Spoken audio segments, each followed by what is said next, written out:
আসসালামু আলাইকুম রহমতুল্লাহ। আজকে আমরা প্রিমিয়াম সেগমেন্টের একটি ওয়াচ কালেকশন দেখাবো। জাস্ট ভিউটা দেখাই। এটা হচ্ছে এটার ব্যাগটা। এটা আসলে নাম নেওয়া যাচ্ছে না কোন ব্র্যান্ডের, যেহেতু কপি এগুলো। এই হচ্ছে এটার বক্সটা। যারা প্রিমিয়াম ট্রিপল এর মধ্যে ওয়াচ কালেকশন চাচ্ছেন এটা দেখতে পারেন। এই হচ্ছে এটার ভিউটা। এটা খুললেই আপনারা চমৎকার একটি কার্ড পেয়ে যাচ্ছেন। আচ্ছা, এটা যারা ওয়াচ লাভার আছেন এগুলো দেখেই বুঝতে পারতেছেন এগুলো কোন ব্র্যান্ডের কপি। এটা হচ্ছে একটা ট্রিপল এ গ্রেডের ওয়াচ।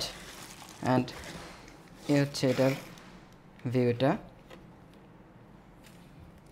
জাস্ট আমরা একটু ওয়াচটা দেখিয়ে দিই। যারা 40mm ডায়াল সাইজের মধ্যে ওয়াচ কালেকশন চাচ্ছেন, অ্যান্ড কালারটা হতে হবে ইউনিক। এগুলো হচ্ছে ট্রিপল এ। প্রাইস থাকবে হচ্ছে 13,500 টাকা। 2 বছর আপনারা সার্ভিস ওয়ারেন্টি পেয়ে যাচ্ছেন। অ্যান্ড কাউকে গিফট করার জন্য এগুলো বেস্ট আইটেম হতে পারে। এগুলোর সাথে আপনারা অরিজিনাল বক্স অ্যান্ড ব্যাগ পেয়ে যাচ্ছেন। এই হচ্ছে এটার লুকিংটা। এইভাবে ঠিক আমরা এইভাবেই আপনাদের কাছে প্যাকেজিং করে প্রোডাক্টগুলো পাঠিয়ে দেব। কাউকে গিফট করার জন্য আপনারা আমাদের সাথে হোয়াটসঅ্যাপে যোগাযোগ করে অর্ডারগুলো কনফার্ম করতে পারেন, অথবা আমাদের পেজে নক করতে পারেন।